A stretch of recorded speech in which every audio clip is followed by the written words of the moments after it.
पिस्तौल के गाना छाती डैमेज करो ही सब जिला के थाना तू ही मैनेज करो ही देही औनी यूज तो रहा को खतरा कुंडली में लिखल हो तो जेल यात्रा कुंडली में लिखल हो तो जेल यात्रा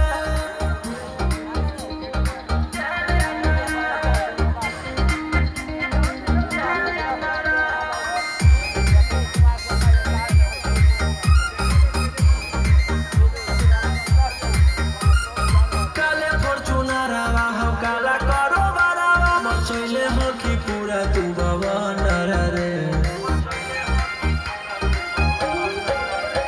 बिहार सरकार गलैले हाथ नजर खेल दे तो जल्दी